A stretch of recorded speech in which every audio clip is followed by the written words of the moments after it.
तो आज हम बात करेंगे मोमेंट्स के ऊपर। इसको अंडरस्टैंड करने के लिए हम एक एग्जांपल लेते हैं, एक प्रैक्टिकल एग्जांपल है। फर्स्ट करें, एक कंपनी है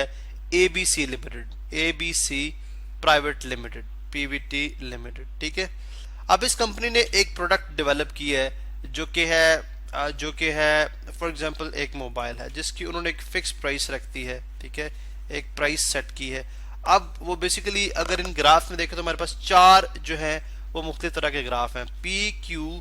और आर एंड एस। अगर आप स्क्रीन पे देखिए P Q R and S. अब ये ग्राफ क्या शो करें, बेसिकली ये चार डिफरेंट कम्युनिटीज हैं, ये चार डिफरेंट सिटीज कह लें आप, कम्युनिटीज कह लें, जहां पे लोगों की जो इनकम का लेवल है, मंथली इनकम का जो लेवल है, ठीक है, वो गिवन है, ठीक है, कंसिडरिंग यानी अलोंग वाई एक्सिस फ्रीक्वेंसीज हैं और अलोंग एक्स एक्सिस जो है वो इनकम लेवल है, ठीक है। इस तरह से क्यू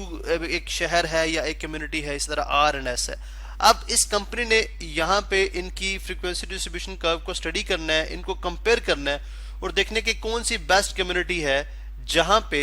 हम जो है वो मोबाइल अपना लॉन्च कर सकते हैं, ताकि या अपनी प्रोडक्ट लॉन्च कर सकते हैं ताकि हम ज्यादा से ज्यादा प्रॉफिट अर्न करें। सबसे पहले अगर आप देखें इस कम्युनिटी पी की फ्रीक्वेंसी डिस्ट्रीब्यूशन कर्व को और क्यू की फ्रीक्वेंसी डिस्ट्रीब्यूशन कर्व को। अब पी की फ्रीक्वेंसी डिस्ट्रीब्यूशन कर्व के अंदर या क्यू की फ्रीक्वेंसी डिस्ट्रीब्यूशन कर्व के अंदर ये कंपनी सबसे पहले जिस चीज के अंदर इंटरेस्टेड होगी वो क्या होगी, मीन यानी सेंट्रल वैल्यू, यानी ऑन एवरेज एक बंदे की इनकम क्या है, ऑन एवरेज एक बंदे की इनकम क्या है। जैसे अगर आप इस केस में देखें तो चूंकि सिमेट्रिकल डिस्ट्रीब्यूशन लग रही है, हम सपोज करते हैं अगर ये सिमेट्रिकल डिस्ट्रीब्यूशन है तो इसकी जो मिड वैल्यू होगी वो कहीं यहाँ पे होगी, तकरीबन यहाँ पे जो ऑन एवरेज बंदा कमा रहा है वो 16,000 कह रहे हैं, 16,000 कम्युनिटी बी के अंदर। इसी तरह से क्यू जो है वो क्या है, यहाँ पे अगर ऑन एवरेज देखा जाए बंदा, तो यहाँ पे भी अगर आप ऑन एवरेज देखते हैं, अगर ये भी सिमेट्रिकल डिस्ट्रीब्यूशन है तो यहाँ पे भी ऑन एवरेज एक बंदा जो है वो 16,000 ही कमा रहा है। तो यहाँ पे तो अब अगर सिर्फ एवरेज वैल्यू की बात की जाए तो वो तकरीबन दोनों में एक जैसी निकल रही है। इसका मतलब है कि average is not enough to decide, यानी एवरेज जो है या जो मीन सेंट्रल वैल्यू है वो काफी नहीं है डिसीजन लेने के लिए, ठीक है। इसी तरह से अगर आप बाकी दो कम्युनिटीज को स्टडी करते हैं तो उनकी एवरेज ज़ाहिर है इतनी नहीं होगी, उनकी एवरेज डिफरेंट होगी। इन पे हम बाद में आते हैं, स्टार्ट में अभी हम सिर्फ इन दो कम्युनिटीज के बारे में डिस्कस करते हैं, ठीक है। अब देखिए हमने देखा जी यहाँ पे लोगों की इनकम लेवल 16,000 है, यहाँ पे भी इनकम लेवल 16,000 है। फिर हम देखेंगे कि वेरिएबिलिटी यानी इनकी इनकम लेवल में वेरिएबिलिटी कितनी है, कितना ये वेरी करते हैं। अगर हम जस्ट ये रफली बात करें, सब ये यहाँ पे रफली बात हो रही है, हम सपोज करते हैं कि जी अगर मैं इसका इतना पैच ले लूँ, इसका इतना पोर्शन लेता हूँ, ठीक है, इसका मैं इतना पोर्शन लेता हूँ, मीन के सराउंडिंग में इसका मैं इतना पोर्शन ले लूँ, इसी तरह से यानी इसको मैं इस कलर में करता हूँ ग्रीन कलर के अंदर, ठीक है। इसी तरह से मैं यहाँ पे भी इसका इतना पोर्शन ले लूँ, ठीक है, मीन की सराउंडिंग में इसका इतना पोर्शन ले लूँ, तो आप देख सकते हैं जी कि टोटल डेटा सेट का अगर आप यहाँ पे देखें तो बहुत यानी कम परसेंटेज है जो कि इस रीजन में पाई जाती है, यानी बहुत कम लोग हैं। एक तो ये कि जो हाईएस्ट सैलरी यहाँ पे हमें नजर आ रही है, ठीक है, हाईएस्ट सैलरी जो नजर आ रही है 16,000, ठीक है, वो कितने लोग 16,000 तक अर्न कर रहे हैं, जस्ट नियर टू 400, या चले हम 400 कह देते हैं, तकरीबन 400 लोग जो है, ठीक है, 400 लोग ऐसे हैं जिनकी सैलरी जो है 16,000 है, जबकि यहाँ पे 16,000 लेने वाले 600 प्लस, अगर आप 600 अबव लोग हैं, 600 अबव लोग हैं जो लोग यहाँ पे 6,000 सैलरी ले रहे हैं। इस तरह अगर आप इसका रीजन ये वाला रीजन देखते हैं, ये वाला इसका रीजन देखते हैं तो इसमें कम लोग हैं, कम लोग शामिल हैं। अगर आप यहाँ पे काउंट कर लें 300 वाले 300 देन 400, अगर आप ये तमाम लोगों को काउंट करेंगे और इसी तरह से अगर आप यहाँ पे तमाम लोग काउंट करते हैं 600, 500, 400 वाले भी, 300 वाले भी, ठीक है, और 250 तक जो है यहाँ पे मौजूद हैं लोग, तो आपको एरिया अंडर द रीजन जो है वो यहाँ पे ये एरिया अंडर द रीजन जो है वो आपको ज्यादा जो है नंबर ऑफ पीपल बताएगा जिनकी सैलरी जो है विद इन अगर आप देखें यहाँ पे तो उनकी सैलरी जो है वो भी तकरीबन 12,500 यानी 12,500 से लेके 20,000 तक है, जबकि यहाँ पे उनकी सैलरी जो है वो 12,000 से लेके 22,000 तक की रेंज में उनकी सैलरीज हैं। तो अगर आप देखें तो हम यहाँ पे दरअसल जिस चीज़ की बात कर रहे हैं वो क्या है, स्प्रेड है, यानी मीन वैल्यू से बाकी जो वैल्यूज हैं वो कितने डिस्टेंस पे है, उनमें कितना फैलाव है, ठीक है। स्प्रेड की अभी हमने बात की। तो अभी तक हमने जो दो बातें की हैं वो क्या है, एक है मीन वैल्यू के बारे में कंपनी कंसर्न होगी, और एक है स्प्रेड के बारे में जिसको हम डिस्पर्शन कहते हैं। तो what are the movements, movement सबसे फर्स्ट मूवमेंट क्या है, सबसे पहला मूवमेंट अबाउट मीन अगर देखा जाए तो central value is the first movement. Central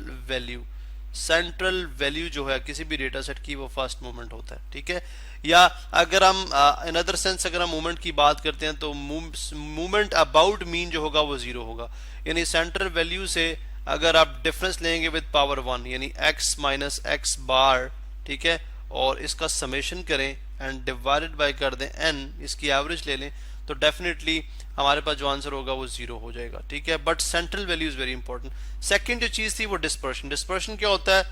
x minus x बार, ठीक है, इसकी पावर 2। यहाँ पे पावर क्या थी, यानी डेटा सेट की यानी तमाम वैल्यूज की power from mean with mean, यानी तमाम वैल्यूज की का difference from mean with power 1। यहाँ पे तमाम वैल्यूज का difference from mean with power 2 यानी समेशन हो जाएगा, एंड इसकी एवरेज अगर ली जाए तो दैट्स कॉल्ड वेरिएंस। इसको हम क्या बोलते हैं, वेरिएंस। इसका स्क्वायर रूट किया जाए तो हमें स्टैंडर्ड डिविएशन मिलता है। इसका मतलब है सेकंड मूवमेंट हमें स्प्रेड देता है, सेकंड मूवमेंट हमें स्प्रेड देता है। तो क्या ये इंफॉर्मेशन इनफ है? अगर हम जो बाकी टू कर्व्स हैं इनके बारे में इनको कंसिडर करें अंडर स्टडी, तो यहाँ पे आप देख सकते हैं यहाँ पे तो अब मीन वैल्यू जो है वो भी चेंज हो जाएगी, मीन वैल्यू जो है वो भी स्लाइटली वेरी कर जाएगी। फॉर एग्जांपल अगर मैं इस पर्टिकुलर केस में देखता हूँ मेरे पास what will be the value of mean, तो मीन मेरा जो है कहीं मीन मेरा चले फर्ज करें अगर मीन स्टेज सेम, ठीक है, अगर हम सपोज करते हैं मीन यहाँ पे भी यही रहता है और मीन तकरीबन यहाँ पे जो है वो फॉर एग्जांपल चले स्लाइटली चेंज हो जाता है, ठीक है, स्लाइटली चेंज हो जाता है, बल्कि हम यहाँ पे भी स्लाइट चेंज करते हैं बिकॉज जो कर्व जो है सिमेट्रिकल नहीं है। फर्ज करें यहाँ पे मीन की वैल्यू यहाँ पे आती है और यहाँ पे मीन की वैल्यू जो है वो कहीं यहाँ पे आती है, ठीक है, कहीं यहाँ पे आती है। तो इस केस में अगर आप देखें तो इसका मतलब है कि हमें जस्ट इतनी इन्फॉर्मेशन रिक्वायर्ड नहीं थी कि हमें स्प्रेड पता चल जाए या हमें सेंट्रल वैल्यू पता चल जाए, हमें ये भी पता चलना चाहिए कि जो कर्व है क्या वह सिमेट्रिकल है या नहीं है। यानी अगर आप यहाँ पे देखें तो यहाँ पे majority more than 50% of the data जो है वो अबव मीन मौजूद है, more than 50% of the data जो है वो अबव मीन है, ठीक है। That mean this is skewed curve, इसको हम बोलते हैं स्क्यूनेस, यानी जिस चीज की मैं भी बात कर रहा हूँ ये भी स्क्यूनेस है और ये भी स्क्यूनेस है। यानी यहाँ पे मतलब है कि more than 50% of the data below the mean मौजूद है, ठीक है। यहाँ पे हमें ये समझ आ रही है कि more than 50% of the data जो है वो बिलो मीन मौजूद है, यानी more than 50% of the percent of लोग ऐसे हैं जिनकी सैलरी जो है वो 25,000 से कम है। यहाँ पे क्या है, मोर देन 50% ऑफ लोग ऐसे हैं जिनकी सैलरीज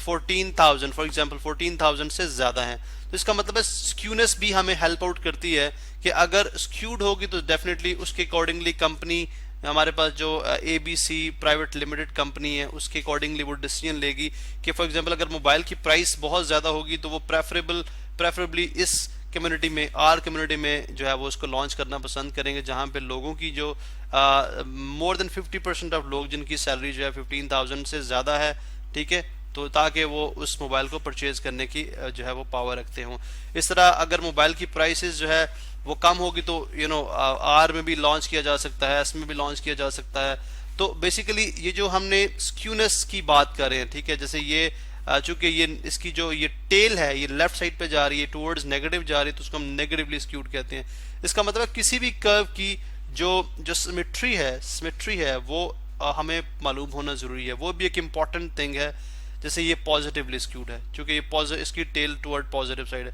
पॉजिटिवली स्क्यूड है। अब इसका मूवमेंट से क्या ताल्लुक है, यानी अगर हम तमाम वैल्यूज का डिफरेंस देखते हैं मीन वैल्यू से और उसका समेशन कर लें, यानी उसकी पावर 3 ले लें, उसका क्यूब लें एंड समेशन करके एवरेज ले लें तो ये हमारे पास कहलाता है थर्ड मूवमेंट, इसको हम M3 कहते हैं। This is third movement. इसी मूवमेंट को इस्तेमाल करते हुए थर्ड मूवमेंट को अगर हम स्टैंडर्ड डिविएशन की पावर 3 से डिवाइड करेंगे तो हमारे पास ये चीज जो